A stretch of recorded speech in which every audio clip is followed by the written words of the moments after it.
हाम्रो लौकथा केन्द्रको प्रत्यक्ष प्रसारणमा हजुरहरूलाई हार्दिक नमन साथै स्वागत गर्दछु।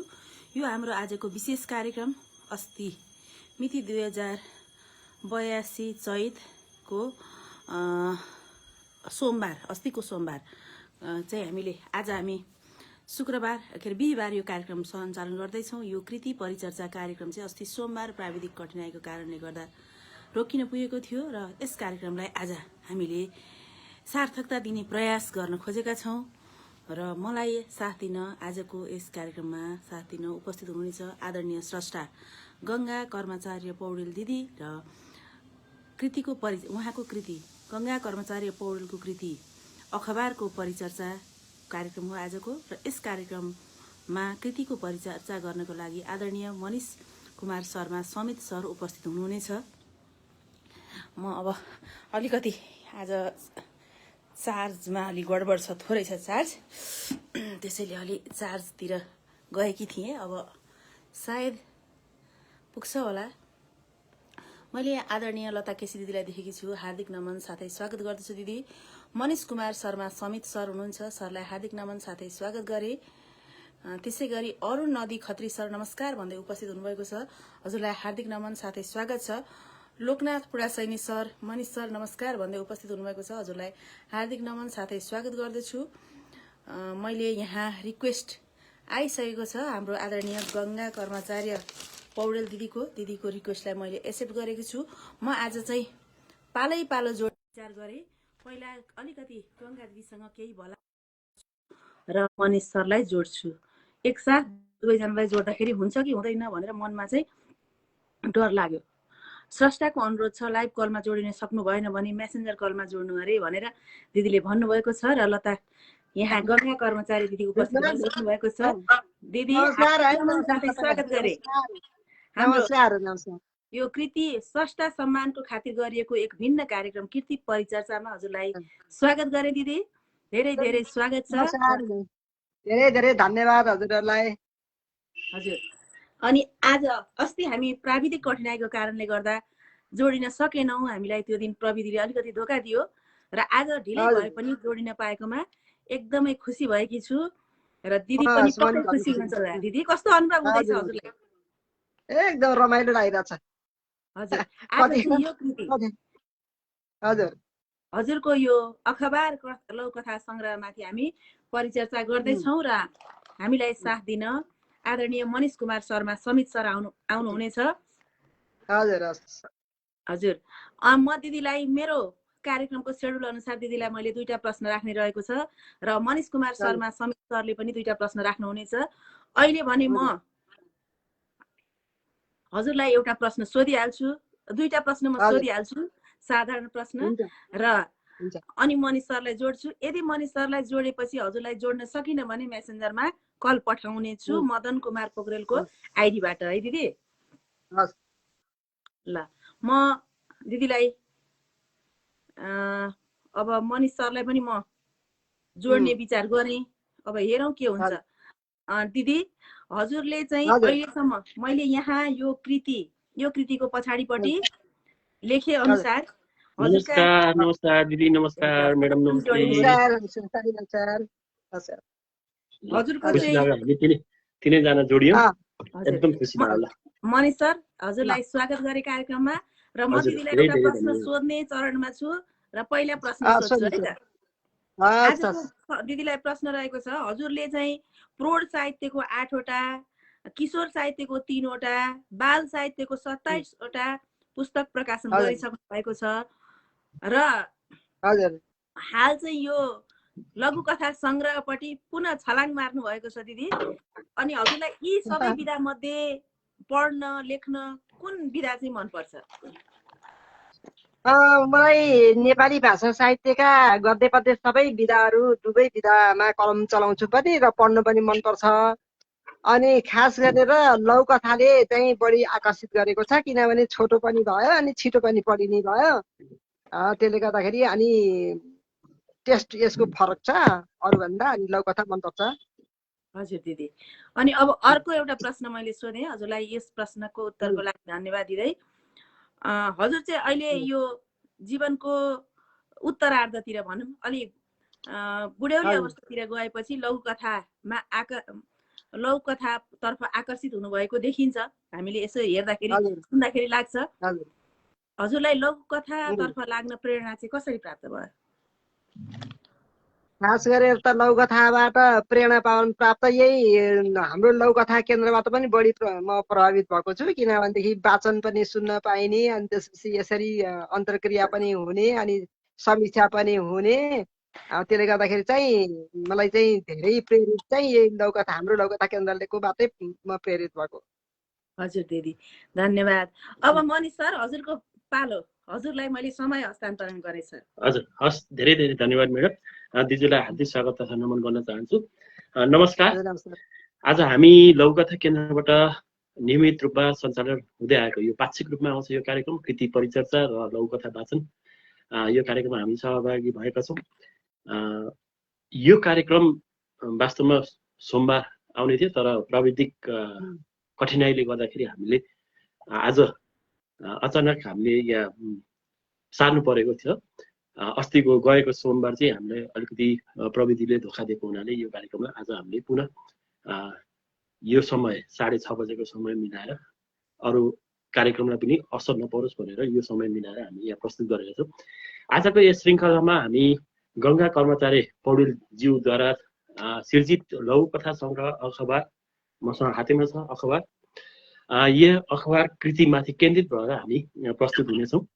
आजको यस कार्यक्रममा यस कृतिभित्र समेटिएका लघुकथाहरूमध्ये 3वटा लघुकथा वाचन गरिनुको साथै कृतिको वस्तुस्थिति, यसको सबल पक्ष, यसमा चाहिँ सुधारात्मक सम्भावनाहरूलाई चाहिँ हामी एक प्रकारले पाठकीय दृष्टिकोणबाट चाहिँ हामी समीक्षा विवेचना हामी गर्ने प्रयासमा छौँ।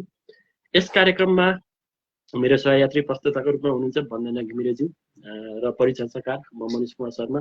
हामी दुवैजना उपस्थित भएका छौँ। हामी दुवैजनाको तर्फबाट र साथसाथै हाम्रो लघुकथा केन्द्र परिवारको तर्फबाट सम्पूर्ण लघुकथा प्रेमी साहित्य प्रेमीहरूलाई हार्दिक नमन तथा स्वागत गर्न चाहन्छु। अब यो अखबार कृतिको सर्वप्रथम त वस्तुस्थितिबाट नै हामी परिचर्चा गर्छौँ। यसको बाह्य वस्तुस्थितिबाट हामी परिचर्चा गर्छौँ। यो कृतिको बाह्य वस्तुस्थिति भन्नाले कृतिको आवरण, प्रकाशन सम्बन्धी विवरण, समर्पण, भूमिका, त्यस्तै गरेर लेखकीय कथनलाई हामीले समेट्नेछौँ। अनि त्यस पछाडि हामी क्रमशः कथा, यसभित्र रहेको लघुकथाहरू वाचन पनि र भित्र रहेको लघुकथाको चाहिँ सूक्ष्म रूपमा चाहिँ हामी यहाँ विवेचना हामी गर्ने गर्छौँ। पहिला जाउँ हामी कृतिको बाह्य वस्तुस्थितितिर जाउँ। अर्थात् यो वस्तुस्थिति भन्ने बित्तिकै बाहिरी आँखा, पहिलो आँखा नै के हुन्छ, पाठकको पहिलो दृष्टिगत साक्षात्कार नै यो आवरण चित्रमा हुन्छ। किनभने आवरण चित्रले एकदमै केन्द्रीय भूमिका निर्वाह गरेको हुन्छ।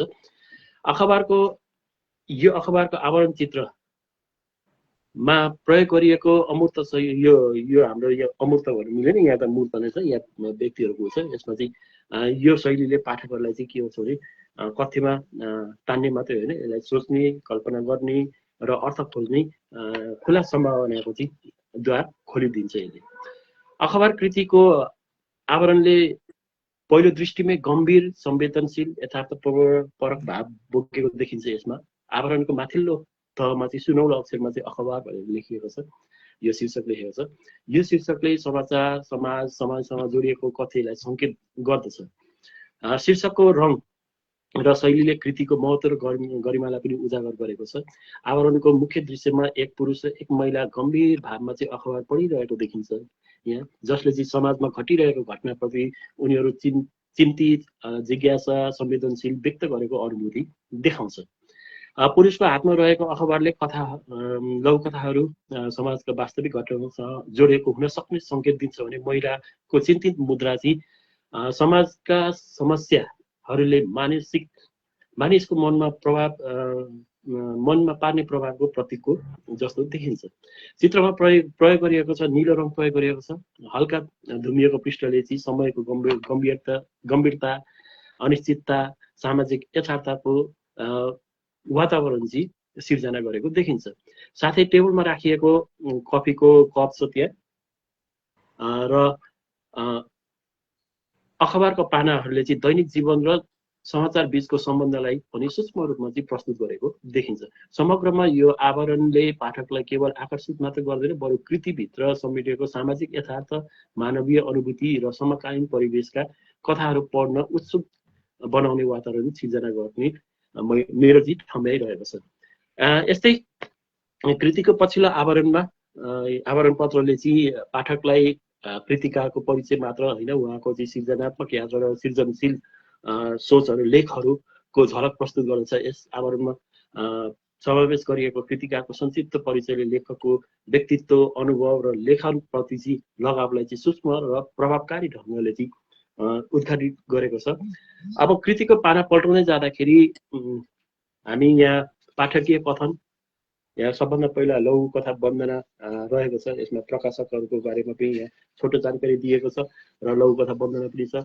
त्यस पछाडि प्रकाशकीय कथन पनि छ, अनि सम्पादकीय भूमिका र कृतिकारको व्यक्तिगत दृष्टिकोण सँग पनि हामी परिचित हुन पाउँछौँ। यो कृति 2081 साल वैशाखमा प्रकाशित भएको मैले यहाँ जानकारी पाएँ। यहाँ छोटो विवरण अनुसार यहाँ जानकारी पाएँ र यसको प्रकाशक नमस्ते आधुनिक लघु कथा मञ्च रहेको छ भनेदेखि सम्पादकीय भूमिका लेखनमा चाहिँ डाक्टर विदुर चालिसेको रहेको छ। कृतिमा 72 पृष्ठमा 30 वटा लघु कथाहरू समेटिएको छ, जसले चाहिँ विविध सामाजिक, पारिवारिक, सांस्कृतिक र मानवीय विषयवस्तुलाई चाहिँ सूक्ष्म र प्रभावकारी शैलीमा चाहिँ उद्घाटित गरेको देखिन्छ। अहिले मैले यो कृतिको बाह्य वस्तु स्थिति बारेमा केही अवयवहरू मैले यहाँ संक्षिप्त रूपमा व्याख्या गरेँ। अब यसै सङ्ग्रहमा समेटिएका लघुकथाहरूको वास्तविक अनुभूति र सन्देश बुझ्नको लागि म एक विशेष लघुकथा वाचनको लागि वन्दना म्याडम जीलाई अनुरोध गर्दछु। त्योभन्दा अगाडि मेरो दिजुलाई, गङ्गा दिजुलाई एउटा प्रश्न छ, दुईटा प्रश्न छ। दुईटा प्रश्नमध्ये पहिलो प्रश्न चाहिँ यस सङ्ग्रहका लघुकथाहरूमा, यो सङ्ग्रहका लघुकथाहरूमा सामाजिक यथार्थ, मानवीय चरित्र, व्यङ्ग्यात्मक चेतना एकदमै प्रबल रूपमा चाहिँ देखिन्छन्। हुन त हामी पछि यहाँ बिस्तारै यसको बारेमा हामी बताउँदै जान्छौँ, तर मैले पढिसकेको हुनाले त्यो मैले भेटेको छु। यी विषयहरू यहाँको व्यक्तिगत अनुभव र अवलोकनबाट कति प्रभावित छन् र कति हदसम्म चाहिँ कल्पनाको उपज हुन्? दिजुलाई मैले प्रश्न राखेँ। यो प्राय सबै नै यो यथार्थपरक कथा हुन्। अब त्यसमा अलिकति केही शब्दहरू अलिकति चाहिँ त्यो राम्रो बनाउन, कथा सुन्दर बनाउनको लागि काल्पनिक केही थपिएको हुन, थोरै मात्रामा थपिएको हुन सक्छ, तर सबै चाहिँ यथार्थ नै हुने, मैले देखेका भोगेका नै हुने कथाहरू। हजुर, हस्, धन्यवाद दिदी। म अर्को दोस्रो प्रश्न पनि म राखिहाल्छु हजुरलाई। यो समकालीन नेपाली लघुकथामा विषयवस्तु र शिल्पको हिसाबले धेरै प्रयोगहरू भइरहेको छ। हजुरको विचारमा वर्तमान लघुकथाले परम्परागत शैलीबाट कति टाढा गएको छ अथवा कति टाढा हुन खोजेको छ? यो परिवर्तनलाई हजुरले कसरी हेर्नुहुन्छ? यो यस्तो छ, अब लेखन शिल्प चाहिँ व्यक्तिपछि फरक फरक हुन सक्छ, तर पहिला पहिला जुन किसिमले लेखिएको थियो भनौँ, मैले योभन्दा अगाडि लेखेको मौन प्रश्न लघुकथा सङ्ग्रह लेख्दा र यो लेख्दामा धेरै फरक भएको छ। किनभनेदेखि अहिले यो प्रविधिको हिसाबले अनि त्यसपछि यो लघुकथामा आएका द्रुत विकासले गर्दाखेरि अहिले आएका लघुकथाहरूमा पहिलाभन्दा धेरै राम्रा आएका छन्, छरितो आएको छ पहिलाभन्दा राम्रो, र अनि त्यसपछि शिल्पगत हिसाबले पनि अहिले धेरै विकसित भएका छन् अहिलेका लघुकथा। दुईटा प्रश्न राखिहालेँ। म एउटा छोटो प्रश्न एउटा राखिहालौँ, फेरि अर्को एउटा जिज्ञासा बस मैले यहाँ अहिले तत्कालै मैले बढाइहालेँ एउटा प्रश्न चाहिँ मलाई यहाँ। यो लघुकथा लेख्दाखेरि हजुरले नि कुन तत्त्वलाई, हजुरलाई चाहिँ कुन तत्त्व चाहिँ भनौँ न, लघुकथा लेख्दाखेरि हामी त्यसो विभिन्न तत्त्वहरू छन्, कुन चाहिँ तत्त्व चाहिँ हजुरलाई एकदमै चुनौतीपूर्ण लाग्छ? जस्तो उठान अथवा चरित्र अथवा विषयवस्तु, घटना कि अन्त्य, कुन चाहिँ तत्त्व चाहिँ हजुरलाई अलिकति चुनौतीपूर्ण जस्तो? अन्त्य, मलाई चाहिँ अन्त्य चाहिँ लाग्छ। ए हजुर, अन्त्य चोटिलो भएन भनेदेखि लघुकथा सुन्दर हुँदैन र त्यति मिठास पनि हुँदैन। त्यो मिलाउनलाई धेरै कठिन छ लाग्छ मलाई चाहिँ। ओके दिदी, मेरो विचार र हजुरको विचार एकदमै मिल्न गयो। धेरै धेरै धन्यवाद दिदी। अबको आवाज वन्दना घिमिरेज्यूको र हामी एउटा लघुकथा यही कृतिबाट एउटा लघुकथा सुन्न पाउँछौँ। धन्यवाद। हस् सर, हार्दिक आभार धन्यवाद प्रकट गरेँ। दिदीलाई पनि पुनः नमन गरेँ र हामीलाई यहाँ हेरेर साथ दिइरहनुभएका आदरणीय दर्शक श्रोता सम्पूर्णमा हार्दिक नमन र स्वागत गर्न चाहन्छु। यो सन्ध्याको समयमा आज हामीले कार्यक्रम जुराएका छौँ। पक्कै पनि अप्ठ्याराका बीच पनि हजुरहरू उपस्थित भएर कार्यक्रम हेरिरहनु भएको छ। यसको लागि मैले पुनः हजुरहरूप्रति आभार प्रकट गर्दै मलाई यस लघुकथा सङ्ग्रहमा मन परेको एउटा लघुकथा वाचन गर्दैछु। लघुकथा रहेको छ धम्की। पेज नम्बर 51मा रहेको धम्की लघुकथा यसरी सुरु हुन्छ। यो अखबार लघुकथा सङ्ग्रहभित्र रहेको पेज नम्बर 51मा रहेको लघुकथा धम्की यसरी सुरु गर्नुभएको छ हाम्रो आदरणीय गङ्गा कर्मचार्य पौडेल दिदीले। टेर एकजना भाषाविदको ल्यान्डलाइन फोनको घन्टी बज्यो। उनलाई अचम्म लाग्यो र मनै भने, यति बिहानै कसले फोन गरेको होला? अचेल सबैले मोबाइलमै सम्पर्क गर्छन्। ल्यान्डलाइन त प्रयोग हुनै छाडेको छ। जे होस् उठाउनै पर्यो। हेलो, को बोल्नु भएको होला? बिना बादल मेघ गर्जे जस्तै गरी उताबाट आवाज आयो। ए बुढा, म तेरो काल बोलेको, चिनिनस्? मर्न तयार हुनु अब। भाषाविद खङ्रङ्गै भए। उनको मुटु ढुक ढुक गर्यो। हात कापेर समाती राखेको फोनको रिसिभर तल खस्यो। तैपनि साहस जुटाएर रिसिभर उठाए अनि कानमा टाँसेर बोले, मेरो काल रे, किन? मैले के बिगारेको छु र? अझ बुझपचाएर बोल्छस्? अहिले यहाँ दिउँला नि, होस् गर है बुढा। उनले चिन्ता व्यक्त गर्दै भने, यहाँ नेपाली भाषा साहित्यको स्तर दिनानुदिन खस्किँदै गएको छ। वर्षा ऋतुमा च्याउ उम्रिए झैँ गुणस्तरहीन पुस्तकहरू फुत्त निस्कने र विमोचन हुने गरेका छन्। नेपाली भाषा साहित्यलाई बचाउनकै लागि म दिन रात खटिरहेको छु। यसलाई विश्व साहित्यको दाँजोमा नपुर्याई त मलाई काल पनि किन आउँदो हो र? उसले कड्किँदै भन्यो, ए त आफूलाई निकै भाषा सेवी ठान्छस् होइन? बाँच्न चाहन्छस् भने मेरा कुरा ध्यान दिएर सुन बुढा। आइन्दा पुस्तक लोकार्पणमा समीक्षक भएर बोल्दा पुस्तकभित्रका कमी कमजोरीहरू नखोतल्नु, लेखकको खुब प्रशंसा गर्नु, नत्र। यसरी लघुकथा समाप्त गरिएको रहेछ र यो लघुकथा मलाई यस लघुकथा सङ्ग्रहमा एकदमै मन परेर मैले यहाँ वाचन गरेर सुनाएकी छु। पक्कै पनि सुन्ने दर्शक श्रोताहरूलाई पनि मन पर्छ होला भन्ने मलाई लाग्छ र अबको समय मैले मनिष सरलाई नै हस्तान्तरण गरेँ। सर हजुर, हस्, धेरै धेरै धन्यवाद म्याडम। पुनः नमन तथा स्वागत गर्न चाहन्छौँ। पछिल्लोचोटि धेरैजना उपस्थिति यहाँ रहेछ। हामी कार्यक्रम कृति परिचर्चामा छौँ। कृति परिचर्चामा आजको कार्यक्रममा हामी अखबार लिएर हामी उपस्थित भएको छौँ।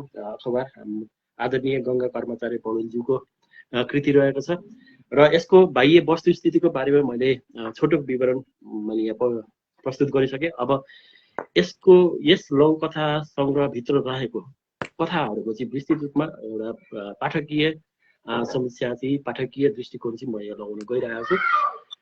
लघुकथा नेपाली साहित्यको एक सशक्त विधाको रूपमा आएको छ, जसले चाहिँ एकदमै सानो आकारमा गहिरो सामाजिक सन्देश दिन्छ। अखबार शीर्षकको यस लघुकथा सङ्ग्रहमा समावेश भएको लघुकथाहरूले चाहिँ नेपाली समाजका विविध यथार्थहरूलाई चाहिँ व्यङ्ग्यात्मक, प्रतीकात्मक र यथार्थवादी शैलीमा चाहिँ उजागर गरेको पाइन्छ। कृतिमा समकालीन समाजका राजनीतिक विकृति, पारिवारिक विघटन, नैतिक पतन, साहित्यिक विकास, सामाजिक असमानता, मानवीय संवेदनाको अभाव जस्ता विषयहरूलाई चाहिँ मार्मिक ढङ्गले प्रस्तुत गरिएको देखिन्छ। यस कृतिका अधिकांश लघुकथाहरू समाजको यथार्थ चित्रण गर्ने ऐना जस्तै देखिन्छ। यहाँ चाहिँ दिजुले पात्र, परिवेश, घटनालाई चाहिँ छोटो आकारमै राखेर चाहिँ गहिरो प्रभाव पार्ने शैली अपनाउनु भएको छ। लघुकथाहरू पढ्दाखेरि हामी पाठकहरूलाई चाहिँ एक प्रकारको झट्का, आत्मबोध र सोच परिवर्तन गर्ने प्रेरणा चाहिँ प्राप्त हुन्छ। लघुकथाको विषयवस्तु र सामाजिक यथार्थको कुरा गर्दाखेरि यस सङ्ग्रहको लघुकथाहरूको सबभन्दा बलियो पक्ष भनेको समकालीन समाजको यथार्थ चित्रण रहेको छ। यसमा यस कृतिभित्रको लघुकथाहरूमा लघुकथाहरूले नेपाली समाजका अनेकौं विसङ्गतिहरूलाई चाहिँ समेटेको छ। उदाहरणको रूपमा विश्वास लघुकथामा नेपाली समाजमा विद्यमान विदेशप्रतिको चाहिँ जुन अन्धविश्वास अन्धभक्त भनौँ न र आफ्नै देशका दक्ष व्यक्तिप्रति चाहिँ अविश्वास विदेशमा चाहिँ विश्वास गर्ने विदेशीहरूलाई चाहिँ विश्वास गर्ने र आफ्नै देशको चाहिँ दक्ष व्यक्तिहरूलाई चाहिँ अविश्वास गर्ने प्रविधिलाई चाहिँ व्यङ्ग्यात्मक रूपमा चाहिँ यहाँ प्रस्तुत गरिएको छ। पात्र झल्लुनाथ रहेको छन् त्यसमा एउटा नेपालका डाक्टरलाई चाहिँ विश्वास नगरिकन विदेश उपचार गर्न जान्छन् त अन्तत त्यही नेपाली डाक्टर चाहिँ विदेशमा चाहिँ उपचार गरिरहँदाखेरि उनको मानसिकतामा चाहिँ कस्तो छाप पर्छ भन्ने कुरा चाहिँ पाठकले चाहिँ एकदमै मनन गर्न पाउँछन्। त्यस्तै मोबाइल भन्ने लघुकथा छ जसले चाहिँ आधुनिक प्रविधिको दुरुपयोग र पारिवारिक जीवनमा परेको जुन नकारात्मक प्रभावलाई एकदमै चित्रण गरेको छ। मोबाइलको प्रयोगको विषयमा छोरीलाई उपदेश दिने आमा आफै मोबाइलको लतमा परेको देखिन्छ त्यो लघुकथामा। त्यस्तै अखबार, यसभित्र अखबार भन्ने लघुकथा पनि रहेको छ जसले चाहिँ समाचार माध्यमप्रतिको भ्रम र नकारात्मक समाचारको प्रभाव यो अहिले एकदमै धेरै मात्रामा देखिन्छ। हामीले वास्तविक के हो त, घटना के हो त, वास्तविक कथावस्तु के हो त अथवा घटना के हो त भनेर पढ्नु पर्यो भनेदेखि हामीले साँच्चै भन्यो भनेदेखि 3-4वटा पत्रिका पढेर आफैले निचोड लिनुपर्ने अवस्था अहिले आएको छ। किनभने एउटा पत्रिकाले एउटाको पक्ष लिन्छ, अर्को पत्रिकाले अर्कोको पक्ष लिन्छ, अर्कोले अर्कैको पक्ष लिन्छ। त्यसले गर्दाखेरि चाहिँ त्यस्तो भ्रमक र नकारात्मक समाचारको प्रभाव यो अखबार भन्ने लघुकथामा पनि रहेछ।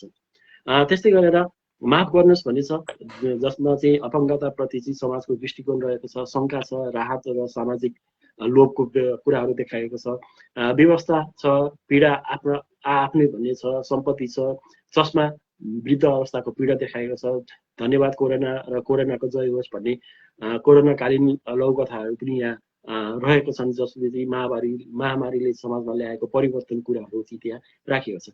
त्यस्तै गरेर यस कृतिभित्र हामीले सामाजिक व्यङ्ग्य र सत्ताको चरित्रको विषयगत रूपमा चाहिँ लघुकथाहरू पाउँछौँ। राजनीतिक चेतना र व्यङ्ग्यहरू स्पष्ट रूपमा रहेका छन्। सत्तामा पुगेपछि मान्छेहरू कसरी आफ्नो मूल स्वभाव परिवर्तन गर्छन् भन्ने कुरा चाहिँ मार्मिक रूपमा चाहिँ यस लघुकथामा चाहिँ उठाइएको छ। उदाहरणको लागि भर्याङ कथामा राजनीति चढ्ने साधनको रूपमा कार्यकर्ताको प्रयोग गरिएको देखिन्छ यसमा। त्यस्तै गरेर नयाँ राजा जसमा चाहिँ माफ गर्नु होला, लघुकथाले सत्ताको चक्रलाई चाहिँ प्रतीकात्मक रूपमा चाहिँ चित्रण गरेको देखिन्छ। त्यसमा अलिकति बिम्बात्मक रूपमा त्यहाँ मानवीय पात्रहरू प्रयोग गरिएको छ, सिंह, बाघ, चितुवा यिनीहरू प्रयोग गरिएको छ। त्यस्तै गरेर सहयोग जहाँ चाहिँ संस्थागत भ्रष्टाचारको कुरा राखिएको छ, शहीद घोषणा, शहीदको राजनीतिक दुरुपयोगको कुरा देखिएको छ।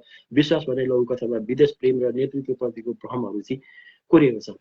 र यसको साथसाथै अरू पनि छन् यसमा पारिवारिक सम्बन्ध र मानवीय संवेदना पनि समेटिएको छ यस कृतिमा। जस्तो पश्चाताप भन्ने कथाले चाहिँ बुहारी सासू बीचको द्वन्द्व, छोराको कमजोर निर्णय र त्यसको परिणामलाई चित्रण गरेको देखाइएको छ। त्यस्तै चस्मा कथाले चाहिँ बुढाबुढी प्रति सन्तान अथवा छोरा अथवा छोरी बुहारीको चाहिँ कस्तो व्यवहार कस्तो हुनसक्छ भन्ने कुरा देखाइएको छ। वृद्ध अभिभावकको स्याहारको प्रश्न त्यहाँ रहेको छ। सम्पत्ति, परिवार र संस्कारको कुरा त्यहाँ आएको छ। त्यस्तै धन्यवाद कोरोनामा चाहिँ परिवारको पुनर्मिलनको पनि कुराहरू त्यहाँ आएको छ। यो पारिवारिक र सामाजिक दृष्टिकोणको परिवेशको चाहिँ लघुकथाहरू पनि यसमा हामीले पाउँछौँ। त्यस्तै गरेर साहित्यिक विकृति र बौद्धिक समाजप्रति त्यसलाई सङ्केत गरेर पनि त्यसलाई पनि समेटेर यसमा लेखिएको छ। जस्तो पुस्तक विमोचन भन्ने लघुकथा छ। पुस्तक विमोचनमा चाहिँ त्यो विमोचनको संस्कृतिमा देखिने जुन आडम्बर र खोक्रोपनलाई चाहिँ यहाँ देखाइएको छ। कुरा बुझ्नुभयो भन्ने त्यस्तै अर्को लघुकथा छ जसले चाहिँ साहित्यिक श्रमको मूल्याङ्कन नहुने अवस्थालाई चित्रण गरेको छ। को वरिष्ठ भन्ने छ, पाठन संस्कृतिको कुरा छ, स्वाङ पनि छ, पुस्तक त्यस्तै गरेर कुरा बुझ्नुभयो, धम्की, समय, यी चाहिँ साहित्यिक क्षेत्रको विकृति औँलाइएका लघुकथाहरू रहेका छन्। यो बाहेक मनोविज्ञान र मानव चरित्रलाई पनि उहाँले समेट्नु भएको छ। यसमा मानव स्वभावको विविध पक्षहरूलाई चाहिँ सूक्ष्म रूपमा चाहिँ चित्रण गरिएको छ। जस्तो सम्पत्ति लघुकथाले चाहिँ धन र घमण्डको सम्बन्ध देखाएको छ। अहिंसा लघुकथामा चाहिँ धार्मिक प्रवचन र वास्तविक व्यवहार बीचको विरोधाभासलाई देखाइएको छ। व्यवस्था मानिसलाई चाहिँ परिस्थितिले कसरी विवश बनाउँछ भन्ने चरित्र चित्रण गरिएको छ। त्यस्तै धम्की भर्खर वाचन भयो। भाषा र साहित्यको नाममा देखिने मानसिक दबाव र अहङ्कारको कुरा त्यहाँ आउँछ। धेरै बोल्दिने भन्नेमा समाजको आदर्श भाषण दिने र व्यवहार फरक हुने प्रवृत्ति त्यहाँ देखिन्छ। अब यस कृतिको कथन शैली र शिल्पको बारेमा जाउँ। यस कृतिको अर्को महत्त्वपूर्ण पक्ष भनेको सरल र प्रभावकारी कथन शैली रहेको छ। यहाँ चाहिँ एकदम सहज भाषा प्रयोग भएको छ, जसले चाहिँ पाठकलाई चाहिँ लघुकथा बुझ्न एकदमै सजिलो बनाउँछ। लघुकथाको मुख्य विशेषता संक्षिप्त छ, तीव्रता छ, झट्केदार अन्त्य पनि छ र यस कृतिको अधिकांश कथाहरू चाहिँ यही विशेषतामा देखिन्छ। अन्तिम वाक्य वा घटनालाई चाहिँ पाठकलाई चाहिँ एकदमै गहिरो प्रभाव पारेको देखिन्छ। उदाहरणको लागि जस्तो विश्वास लघुकथा, मोबाइल, चस्मा, भर्याङ जस्ता लघुकथाहरू चाहिँ एकदम प्रभावकारी रहेको छ। भाषा र शैलीको दृष्टिले पनि यो सङ्ग्रह एकदम प्रभावकारी देखिन्छ। सहज र बोलचालको भाषा प्रयोग गरिएको छ। समाज प्रधान शैलीको कारणले गर्दाखेरि लघुकथाहरू स्वाभाविक र जीवन्त बनेको देखिन्छ।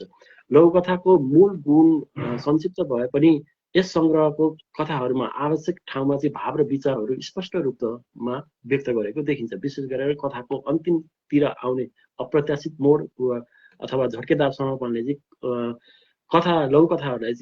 लघुकथाको प्रभावलाई चाहिँ तीव्र बनाएको देखिन्छ। यो लघुकथाहरू पढिसकेपछि केही समयसम्म चाहिँ त्यसको सन्देश र भाव बारे चाहिँ पाठकहरूले चाहिँ सोचिरहने स्थिति सिर्जना गर्छ। विषयवस्तुले सशक्त रहेको लघुकथाहरू मैले यहाँ एक दुईवटा टिपेको छु। यहाँ भर्याङ, सम्पत्ति, अखबार, त्यस्तै गरेर को वरिष्ठ, धन्यवाद कोरोना र कोरोनाको जय होस् भन्ने यी विषयगत रूपमा चाहिँ एकदमै सशक्त रूपमा चाहिँ लघुकथा रहेको छ। समग्र रूपमा हेर्दाखेरि लघुकथा यो सङ्ग्रह अखबार समकालीन नेपाली समाजका यथार्थ, विसङ्गति, समाज र प्रवृत्ति र मानवीय व्यवहारलाई चाहिँ व्यङ्ग्यात्मक र यथार्थपरक र सन्देशमूलक शैलीमा प्रस्तुत गर्ने एउटा महत्त्वपूर्ण कृतिको रूपमा रहेछ। छोटो र सहज र कथाहरूले जुन गहिरो सामाजिक सन्देश दिन सकेको कारणले यो कृतिले चाहिँ पाठकहरूलाई चाहिँ मनोरञ्जन पक्कै पनि दिन्छ भन्ने चाहिँ मलाई लागेको छ र आत्ममूल्याङ्कन गर्न पनि प्रेरित गर्छ। किनभने यसमा धेरै सन्देशहरू आएको छन् होइन। विषयगत विविधता पनि छ, सामाजिक चेतना पनि छ, व्यङ्ग्यात्मक दृष्टि पनि छ, सरल भाषा छ, प्रभावकारी समापन छ। यी कारणले गर्दाखेरि यो कृति चाहिँ साहित्यमा पठनीय, सान्दर्भिक र महत्त्वपूर्ण कृतिको रूपमा चाहिँ स्थापित हुन सक्ने सम्भावना देखिन्छ। मैले यसको राम्रो पक्षको मैले यहाँ कुरा गरेँ। अब केही सुधारको पक्षको पनि कुरा गर्नेछु। त्योभन्दा अगाडि हामी पुनः एउटा यसै कृतिभित्र रहेको एउटा लघुकथा पुनः सुन्नेछौँ र त्यस पछाडि सुधारका पक्षहरूको बारेमा म यहाँ भन्नेछु र अबको आवाज पुनः वन्दना घिमिरेज्यूको। हजुर सर हार्दिक आभार प्रकट गरेँ। म लघुकथा भन्नुभन्दा अगाडि हाम्रा आदरणीय दर्शक श्रोताहरू जो देश विदेशबाट हामीलाई हेरिरहनु भएको छ उहाँहरूलाई चाहिँ हाम्रो लघुकथाकार गङ्गा कर्मचार्य पौडेल दिदीको पहिला परिचय पनि अलिकति सुनाउँछु। किनभने उहाँहरू मैले दिदीलाई चिनेकी छु, मनिष सरले चिन्नु भएको छ भनेर भएन, हामी चाहिँ कृति परिचर्चा गरेर दिदीलाई चाहिँ विश्वमा चिनाउने अभियानमा लागेका छौँ। त्यसैले दिदीको लघुकथा सङ्ग्रह अखबार हातमा लिएर म आदरणीय गङ्गा कर्मचार्य पौडेल दिदीको परिचय राख्छु र एउटा लघुकथा वाचन गर्नेछु। आदरणीय गङ्गा कर्मचार्य पौडेल दिदी 2011 साल भदौ 20 गते दार्सिङ दहथुम स्याङ्जामा जन्मिनु भएको हो। हाल बुढानील कण्ठ 10 शिवपुरी चोक काठमाडौँमा स्थायी बसोबास गर्नुहुन्छ।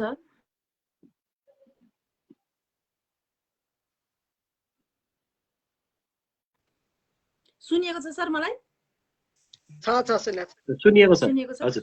हजुर। माता कृष्णादेवी कर्मचार्य र पिता पूर्णलाल कर्मचार्यको सुपुत्रीको रूपमा जन्मिनु भएकी दिदीको चाहिँ वैवाहिक सम्बन्ध हेम पौड्याल वरिष्ठ कलाकार र चरा विज्ञसँग भएको थियो र उहाँले अहिलेसम्म प्रौढ साहित्यका 8वटा, किशोर साहित्यका 3वटा र बाल साहित्यका 27वटा कथा, कविता, उपन्यास, चित्र पुस्तकहरू प्रकाशित गरिसक्नु भएको छ भने लघुकथा सङ्ग्रहहरू 2वटा रहेका छन्। मौन प्रश्न 2076 र अखबार 2081 वैशाखमा प्रकाशित गरेको यो कृति दोस्रो लौकथा सङ्ग्रहको रूपमा आएको छ र उहाँले सम्पादनको काम पनि गर्नुहुन्छ।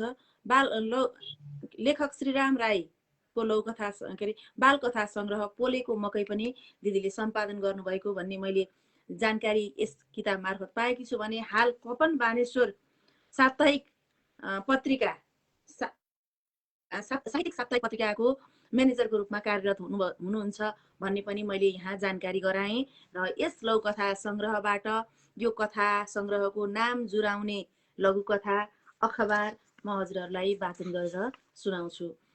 लघुकथा अखबार। अखबार लघुकथा सङ्ग्रहभित्र सङ्ग्रहित लघुकथा अखबार यसरी सुरु गर्नुभएको छ। बाहिर ढोकामा अखबार आएको रहेछ, गएर ल्याएँ अनि बरन्डामा बसेर पढ्न थालेँ। अगाडिको पेजमै बढेमाको अक्षरमा लेखेको देखेर मलाई रिङ्गटा लाग्ला जस्तो भयो। टिप्परले खिचेर मोटरसाइकल चालकको गिदी सडकमा छताछुल्ल। 35 वर्षे छोराले 85 वर्षका वृद्ध बाबुको खुकुरीले काटेर हत्या।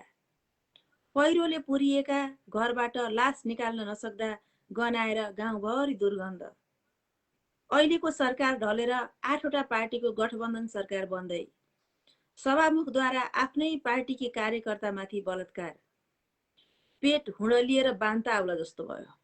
त्यसपछि टेबुलमाथि फ्यात्त अखबार फालेर भान्सातिर लागे। त्यही बेला मेरो श्रीमान मर्निङ वाकबाट फर्किनुभयो। म चिया लिएर बाहिर आएँ। उहाँले अखबार उठाएर पढ्न थाल्नुभयो। अगाडिको पेज पढिसकेर पाना पल्टाउँदै भन्नुभयो, अखबार नि पढ्नु कि नपढ्नु जस्तो लाग्न थालिसक्यो। खाली नकारात्मक समाचारलाई प्राथमिकता दिएर छापेका हुन्छन्। काम नपाका, त्यही त भन्या। समाजमा अरू राम्रा काम भएकै छैनन् र के बिकाउनको लागि यस्ता समाचार छापेका होलान् कुन्नी? मैले सोधेँ। मैले भने, अनि सुन्नु न, एउटा अखबारमा कुनै पार्टीका नेतालाई भ्रष्ट, ठग, चोर, फटाहा भनेर लेखेको हुन्छ। अर्को अखबारमा त्यही नेतालाई देश र जनताको लागि काम गर्ने असल नेता भनेर प्रशंसा गरेको हुन्छ। कसको कुरा साँचो हो, कसको झुटो? उहाँले टेबुलमाथि अखबार राख्दै भन्नुभयो, हो, कहिलेकाहीँ जनतालाई भ्रममा पार्ने समाचार पनि अखबारमा सम्प्रेषण गरिएका हुन्छन्। काम नपाका। यसरी लघुकथा समाप्त गरिएको रहेछ। यो लघुकथा सङ्ग्रहको नाम जुराउने लघुकथा अखबार मैले वाचन गरेर सकेँ र अबको समय मैले मनिष सरलाई नै हस्तान्तरण गरेँ। सरको म्युट छ। यहाँ मम्मीले टिभी हेर्दै हुनुहुन्छ, अलिकति ठुलो आवाज आउँछ, त्यही भएर मैले म्युट राखेँ। धेरै धेरै धन्यवाद म्याडम। दिजुलाई मैले सानो प्रश्न एउटा राखेँ, मैले फेरि पुनः प्रश्न राखेँ। हजुरलाई यो कार्यक्रम, यो कृति परिचर्चा कार्यक्रम हजुरलाई अहिले सुन्दै जाँदा हजुरको यहाँ उपस्थिति पनि रहेछ, प्रत्यक्ष रूपमा सुन्दै जाँदाखेरि के कस्तो अनुभव गरिरहनु भएको छ अहिले नै? मलाई चाहिँ जुन मैले कथाहरू लेखेको थिएँ अनि चाहिँ बहिनीले वाचन गरेको सुन्दा अनि त्यो दृश्यहरू रिभाइन्ड भइरहेको छ कि मेरो दिमागमा, पुरै दृश्यहरू रिभाइन्ड भइरहेको छ। मैले त्यो लेखेको बेलाको अनि मैले त्यो देखेका घटनाहरूको त्यस्तो याद भइरहेको छ अनि एक किसिमले चाहिँ रमाइलो पनि फिल भइरहेको छ। अनि अब मुख्य कुरा त मेरो लघुकथामा भएका कमजोरीहरू चाहिँ हजुरले भनेपछि पो अझै मजा आउला जस्तो लाग्छ। अवश्य पनि दिजु। अब म पुनः यतै यो सुधारका अपेक्षा कमजोरी भन्दा पनि सुधारको यस्तो भएदेखि राम्रो हुन्थ्यो भन्ने चाहिँ अपेक्षाको साथ हामीले पाठकीय दृष्टिकोण हामी प्रस्तुत गर्ने गरेका छौँ। त्यसतिर चाहिँ म प्रवेश गर्छु। विषयगत विविधता छ यो लघुकथामा, सामाजिक चेतना, व्यङ्ग्यात्मक दृष्टि पनि छ, सरल भाषा पनि छ, प्रभावकारी समापन पनि रहेको छ। यद्यपि केही लघुकथाहरूमा चाहिँ कथानक अपेक्षाकृत सरल देखिन्छ र कतिपय स्थानमा चाहिँ विचार पक्ष अलिकति बढी प्रबल भएको अनुभव पनि देखिन्छ। यदि पात्रको मनोविज्ञान र घटनाको विकासलाई चाहिँ अझ विस्तारपूर्वक प्रस्तुत गरिएको भए केही लघुकथाहरू चाहिँ अझ तिनीहरूको प्रभाव अझ गहिरो बन्न सक्थ्यो कि भन्ने चाहिँ मलाई लागेको छ। यो अखबार लघुकथा सङ्ग्रहमा सबै लघुकथाहरू छोटा छन्, संवादमूलक शैली नभई छोटा छोटा त छन्, सबै छोटो छोटो छन्। तैपनि यसको जुन उठान पक्ष छ त्यो चाहिँ संवादमूलक शैली अथवा आकस्मिक उठान शैलीमा नभई कतिपयमा चाहिँ वर्णनात्मक शैलीहरू चाहिँ प्रबल देखिन्छ। यस्ता लघुकथाहरूमा चाहिँ यहाँ चाहिँ कस्तो गरिएको छ भने वातावरण, पात्रको मानसिक अवस्था, परिवेश र घटनाको विवरण चाहिँ विस्तार रूपमा चाहिँ प्रस्तुत गरेको देखिन्छ, जसले चाहिँ पाठकलाई चाहिँ सिधै कथाभित्र प्रवेश गराउने भन्दा पनि दृश्यात्मक अनुभव दिने काम चाहिँ प्रशस्त रूपमा चाहिँ यसमा गरिएको छ। त्यही भएर यो हामी अलिकति यो सैद्धान्तिक पक्षबाट पनि अलिकति हेर्ने भएको हुनाले आकस्मिक उठानमा चाहिँ अलिकति केही लघुकथाहरू म यहाँ हजुरलाई भन्नेछु होइन। ती लघुकथाहरूमा चाहिँ आकस्मिक उठान आएको भए अझ राम्रो थियो। लघुकथाहरू राम्रो छन् तर त्यसमा आकस्मिक उठान आएको भए अझ राम्रो हुने थियो भन्ने चाहिँ मलाई लाग्छ। जस्तो विश्वास भन्ने लघुकथा छ, विदेशमा उपचार लिन जाने झलुनाथको मनोवृत्ति, डाक्टरसँग संवाद, नेपालमा उपचारको सम्भावनाको वर्णन विस्तार गरिएको छ। त्यस्तै मोबाइल भन्ने अर्को लघुकथा, घरको वातावरण, बच्चीको व्यवहार, आमाको भावना त्यहाँ विस्तार रूपमा चाहिँ चित्रण गरिएको छ। त्यसै गरेर भर्खर वाचन भयो अखबार, समाचार पढ्दाखेरि पात्रको प्रतिक्रिया, घरको परिवेश, श्रीमान श्रीमतीको संवाद विस्तार रूपमा चाहिँ देखाएको छ। त्यस्तै पश्चातापमा चाहिँ पारिवारिक द्वन्द्व, बुहारी छोराको निर्णय, घरको वातावरण वर्णनात्मक रूपमा चाहिँ प्रस्तुत भएको छ। चस्मा भन्ने अर्को लघुकथा छ, त्यसमा पनि बुहारी र वृद्ध आमाको व्यवहार, घटनाको क्रमहरू चाहिँ विस्तार रूपमा चाहिँ गएको छ। त्यस्तै भर्याङ छ अर्को लघुकथा, त्यो पनि वीरेन्द्र र छविलालको राजनीतिक स्वास्थ्य अवस्थाको विवरण, कार्यकर्ताको अवस्था त्यहाँ विस्तारित भएको देखिन्छ। यसबाहेक पनि अरू लघुकथाहरू छन्, जस्तो सम्पत्ति, नयाँ राजा, त्यस्तै पुस्तक विमोचनको समय भयो, सहयोग भयो। यी लघुकथाहरू चाहिँ अलिकति यिनीहरूको घटनाक्रम, पात्रहरू चाहिँ पात्रलाई चाहिँ अलिकति विस्तारित रूपमा अब यो परिवेश चाहिँ अलिकति विस्तार रूपमा चाहिँ वर्णन गरेको पाइन्छ। त्यस्तै गरेर परिवेशको पनि कुरा गरौँ।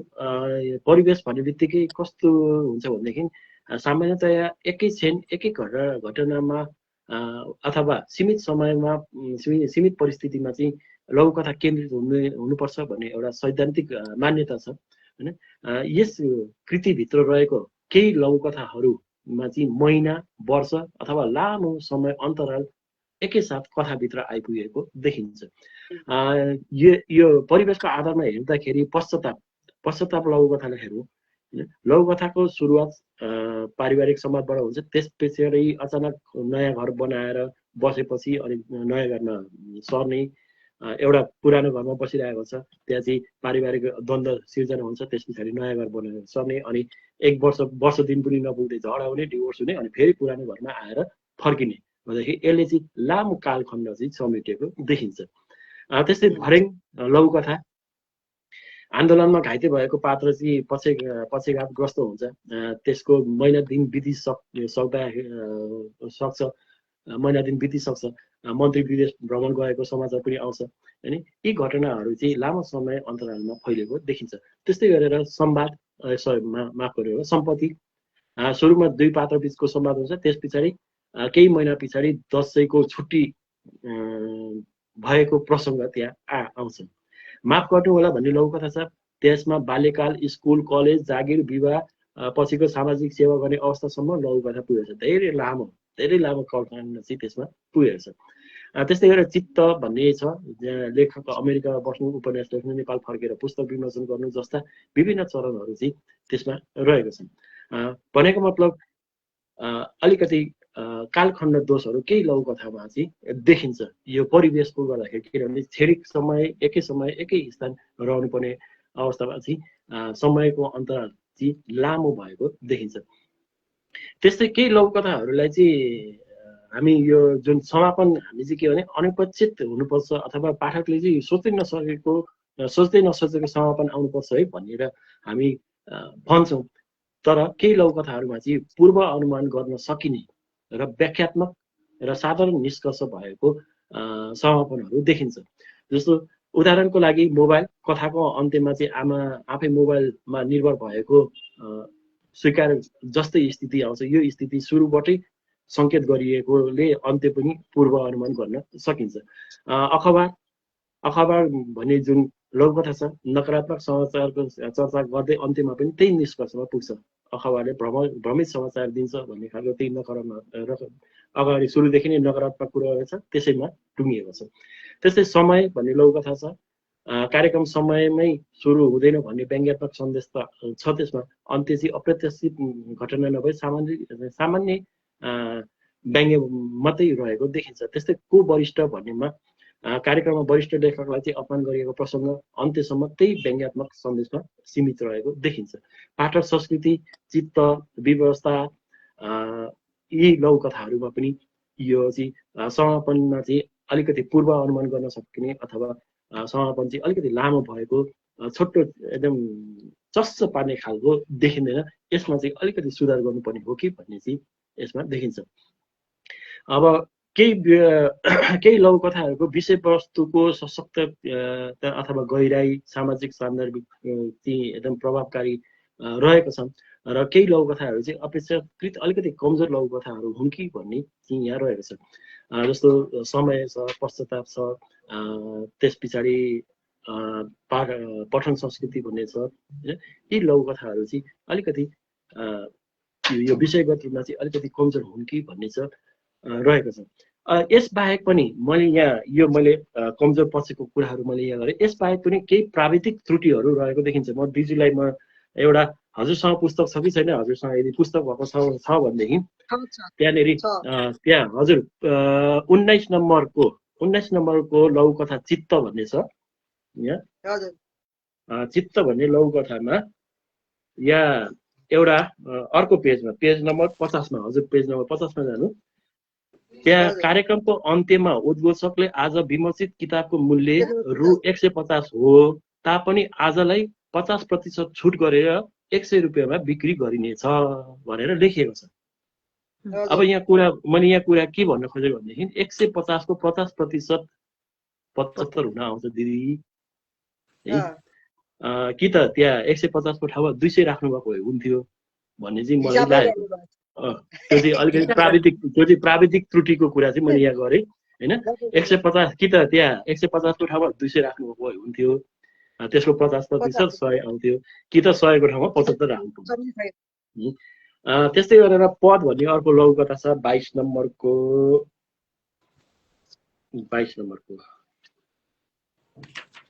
लघुकथा पद। यहाँनिर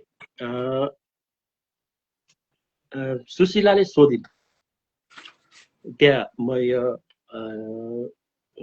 यो लघुकथाकै 22 नम्बर पेज नम्बर 55 को लघुकथा पदमा सुशीलाले सोधिन् किन भनेर त्यहाँ प्रश्न गरेको छ। अनि त्यस पछाडि आज बुबा भनेर लेखिएको छ। किन र आज बुबा भनेर एकै ठाउँमा हुनुपर्ने हो कि भन्ने चाहिँ मेरो सोचाइ रहेको छ। किनभने किन भन्ने एउटा प्रश्न छ, आज बुबा भन्ने अर्को प्रश्न छ त्यहाँ। त्यसले गर्दा किन र आज बुबा भनेर त्यहाँ प्रश्न गर्नुपर्ने ठाउँमा त्यो अलिकति उछिटेर गएको हो कि भन्ने चाहिँ मलाई लागेको छ। यो चाहिँ दिदीले पक्कै पनि मनन गर्नुहुन्छ भन्ने मलाई लागेको छ। त्यस्तै गरेर अर्को एउटा 4 नम्बरको लघुकथा, 4 नम्बरको लघुकथामा पेज नम्बर हजुरको 20, पेज नम्बर 20 मा यसरी दिनदिनै किन पिरलियो, मबाट के चाहन्छौ भन्ने एउटा त्यहाँ संवाद छ। त्यस पछाडि भन भनेर चाहिँ तल गएर उछिटेको छ। यसरी यो चाहिँ सम्पादकीय त्रुटि हो यो होइन दिदी, यो हजुरको त्रुटि त होइन। त्यही पनि मैले यहाँ यो चाहिँ प्राविधिक चाहिँ त्रुटि यहाँ म भनेर भन्छु यसलाई चाहिँ होइन। यसरी दिनदिनै किन पिरोल्यो, मबाट के चाहन्छौ भन भने एकै ठाउँ हुनुपर्ने, त्यो अलिकति उछिटेर त्यो तल गएर बसेको छ। यी केही यस्ता केही त्रुटिहरू पनि छन्। जस्तो अघि एउटा लघुकथा पढ्दै काहीँ त भनेर आएको छ, अनि त्यसपछि सुन भनेर आएको छ त्यहाँ होइन। त्यो चाहिँ नको चाहिँ खुट्टा तानिनु पर्ने केही भाषागत रूपमा पनि केही त्रुटिहरू रहेको छन्। त्यसलाई पनि अलिकति अब अर्को यो चाहिँ पुनः प्रकाशित हुँदाखेरि चाहिँ त्यसमा चाहिँ अलिकति ध्यान दिनुपर्ने चाहिँ देखिन्छ। मैले यी केही सुधारका पक्षहरू मैले यहाँ बताएँ।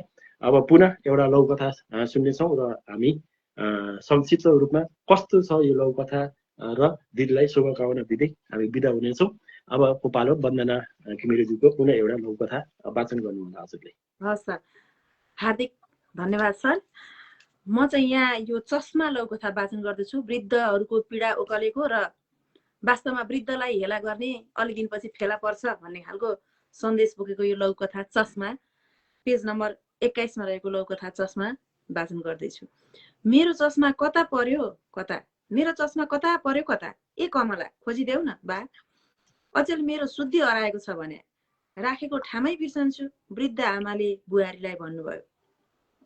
कति गनगन गर्न सके, एकछिन चस्मा नलाएर के हुन्छ र, तपाईँले बाहिर गएर काम गरेर कमाउनु पर्या छैन, घरै बसिरहने त हो नि, एक दिन होइन 2 दिन होइन, सधैँ मैले नै चस्मा खोजिदिनु पर्ने, मेरो अरू केही काम छैन र। वृद्ध आमाले हात जोडेर भन्नुभयो, त्यसो नभन न बा, मेरो चस्मा खोजिदेऊ, चस्मा नलाउँदा आँखा धमिलो भएर केही पनि देख्न सक्दिन।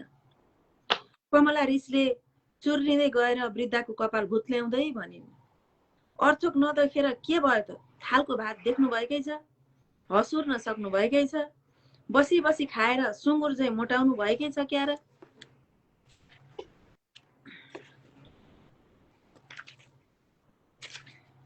नाम कमला, मन ढुङ्गा भएकी बुहारीको त्यो रुखो व्यवहार, कटु वचनले वृद्ध आमाको मुटु छिया छिया भयो। उहाँले छोरालाई गुहार्दै भन्नुभयो, ए रवि, मेरो चस्मा खोजिदेन बा, मैले कता राखिछु सम्झनै सकिन। ह्या आमा पनि जहिले गनगन गर्नुहुन्छ, चस्मा लाइरहे हुन्न, किन झिकिरह त, मलाई अफिस जान ढिला भयो, छिटो आऊ कमला। श्रीमतीलाई पछाडि राखेर बाइक हुइक्यायो। अलि पर पुगेपछि एउटा कालो कुकुरले बाटो काट्दा बाइक ठोकिएर दुवैजना सडकमा पछारिए। केही दिन अस्पतालमा उपचार गरेपछि रवि ठिक भए, तर कमलाको टाउकोमा बढी चोट लागेकोले थप उपचारपछि पनि दुवै आँखाले छर्लङ्ग देख्न नसकेर सोधिन्, मेरो आँखा किन धमिलो भइरहेछ डाक्टर साहब? तपाईँको आँखामा गहिरो चोट लागेकोले पहिलेकै जस्तो हुँदैन, अब सधैँ पावरवाला चस्मा लाउनुपर्छ, बुझ्नुभयो?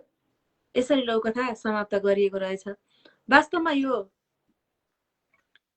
लघुकथा पढ्दाखेरि सुरुमा एकदमै पीडा भयो र पछि गएर यो बुहारी लडेर यसो भन्दा चाहिँ खुचिङ भने जस्तो लाग्यो। यो चाहिँ मलाई आफैलाई पनि कस्तो अनौठो लाग्यो, मान्छे लड्दा खुचिङ भन्ने म पनि कस्ती हुँ भन्ने लाग्यो र मलाई यो लघुकथा साह्रै मन पर्यो, त्यसैले वाचन गरेकी हुँ।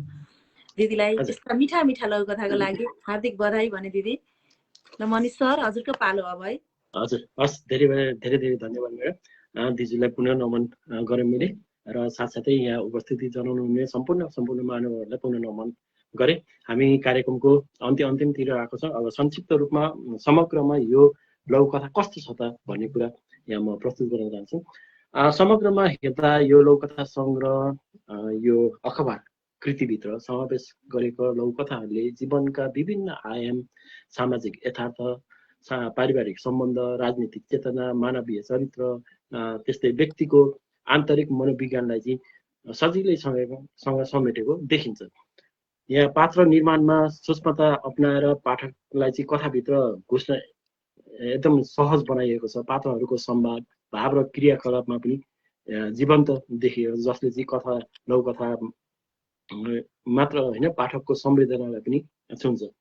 केही लघुकथाहरूमा चाहिँ सामाजिक मनोविज्ञानको गहिरो विश्लेषण देखिन्छ, जस्तै मिडिया, राजनीति, परिवार, शिक्षा र महामारीको सन्दर्भमा चाहिँ व्यक्तिहरूको व्यवहार र निर्णयहरू त्यहाँ देखिन्छ।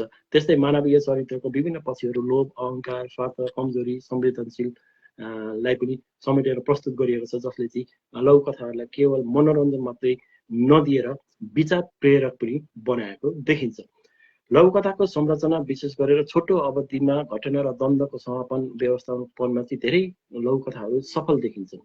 यद्यपि केही मैले अघि बताएको थिएँ, केही लघुकथा चाहिँ विकास खण्डमा उठानमा वर्णनात्मक र विकास खण्डमा चाहिँ द्वन्द्वको तीव्रता चाहिँ केही कमी देखिन्छ, जसको कारणले चाहिँ पाठकले चाहिँ अपेक्षित तनाव अनुभूति नपाउन सक्छन्, अथवा पाठकले जुन अपेक्षा गरेको छ त्यो अनुसार नपाउन सक्छन्। यद्यपि यसले लघुकथाहरूको बौद्धिक गहिराईलाई चाहिँ कम गरेको छैन, तर बरु समाजको विविध पक्षलाई चाहिँ अवलोकन र मनोवैज्ञानिक विश्लेषणको अवसर चाहिँ दिएको छ। उही सैद्धान्तिक पक्षबाट चाहिँ अलिकति कमजोर हो भन्ने मात्रै हो, तर यसले चाहिँ बौद्धिक गहिराईलाई चाहिँ कम गरेको देखिँदैन। समग्रमा यो लघुकथा सङ्ग्रह सामाजिक चेतना, मानवीय संवेदनशीलता र साहित्यिक शिल्पको सन्तुलनलाई चाहिँ दर्शाउने एउटा महत्त्वपूर्ण कृतिको रूपमा रहेछ, जसले चाहिँ नेपाली लघुकथाको स्तरलाई अझ उचाइमा पुर्याउने क्षमता राख्ने मेरो चाहिँ ठम्ब्याइरहेको छ। आज यस अवसरमा, आज यो कृति परिचर्चाको अवसरमा यहाँ दिजुको पनि उपस्थिति रहेछ। दिजुलाई हार्दिक शुभकामना र धन्यवाद दिन चाहन्छु, किनकि उहाँको सिर्जनाले पाठकलाई चाहिँ केवल मनोरञ्जन मात्र दिएको छैन, यसमा हामीले पाठकहरूले चाहिँ सोच्नुपर्ने, सामाजिक तथा मानवीय पक्षमा सचेत हुनुपर्ने तर्फ पनि प्रेरित गरेको छ यसभित्रको लघुकथाहरूले। यो सङ्ग्रहले भविष्यमा पनि नेपाली लघुकथालाई समृद्ध बनाउने मार्ग प्रशस्त गर्ने विश्वास मैले लिएको छु। यहाँ चाहिँ दिजुको प्रतिभा, परिश्रम र संवेदनशील दृष्टिकोणलाई कदर गर्दै उहाँको आगामी दिनको लेखनलाई शुभकामना र यो कृतिको सफलताको निरन्तरता कामना गर्दै मेरो परिचर्चा म यही बिटमा चाहन्छु। हस्, धन्यवाद। हस् सर, हार्दिक आभार प्रकट गरे। हाम्रो यस कार्यक्रम कृति परिचर्चा अस्तिको सोमबार हुनुपर्ने कार्यक्रमलाई हामीले प्राविधिक कारणले गर्न नसकेर आज बिहिबार यस कार्यक्रमलाई पुरा गर्न सफल भएका छौँ। स्रष्टा सम्मानको खातिर गरिएको एक भिन्न कार्यक्रम कृति परिचर्चामा आजको कार्यक्रममा पर्न सफल हुनुभएकी आदरणीय दिदी गङ्गा कर्मचारी पौडेल प्रतिलाई हार्दिक बधाई, शुभकामना भन्छु र आगामी दिन दिदीका अझै सबल हुँदै जाउन्, साहित्यिक यात्रा अझै उच्च हुँदै जाओस्। दिदी हामी सबैकी प्रेरणाकी स्रोत हुनुहुन्छ। दिदी अहिलेसम्म यो उमेरसम्म र सानैदेखिबाट पहिलेदेखि नै विभिन्न साहित्यका विभिन्न विधामा कलम चलाउँदै आउनुभएको छ र अझै पनि उहाँका सशक्त हस्ताक्षरहरू हुँदै जाउन्, यो साहित्यिक यात्रा अझै उच्च हुँदै जाओस् भन्ने कामनाका साथ आजको कार्यक्रमबाट सम्पूर्ण दर्शक श्रोताहरू यस बेलासम्म हामीलाई हेरेर सुनेर हामीलाई चाहिँ समय दिनुभएकोमा आभार प्रकट गर्छु र जाँदा जाँदै दिदीलाई केही दुई शब्द बोलिदिनु हुन हार्दिक अनुरोध गर्छु। दिदी, मेरो कृतिमा यति सुन्दर तरिकाले समीक्षा गरिदिनु हुने विद्वान आदरणीय समीक्षक मनिष कुमार शर्मा समेतज्यूप्रति हार्दिक आभार व्यक्त गर्दछु र कुशल प्रस्तोता आदरणीय वन्दना घिमिरेज्यूलाई धेरै धेरै धन्यवाद छ र मेरो कृतिलाई यसरी परिचर्चाको समय उपलब्ध गराइदिएकोमा हाम्रो लघुकथा केन्द्रप्रति हार्दिक आभार व्यक्त गर्दछु। उपस्थित हुनुहुने सम्पूर्णमा हार्दिक आभार नमन टक्राउँदछु। नमस्कार। हस्, यसरी दिदीको सधैँभरि आशीर्वाद पाइरहोस्। मैले व्यक्तिगत रूपमा आफूलाई र हाम्रो लघुकथा केन्द्रले पनि दिदीको आशीर्वाद पाइरहोस् भन्ने कामना साथ यो कार्यक्रमबाट बिदा माग्छु। हस् त, नमस्कार, शुभरात्रि, जय लघुकथा। जय लघुकथा, शुभरात्रि। हस्, धन्यवाद।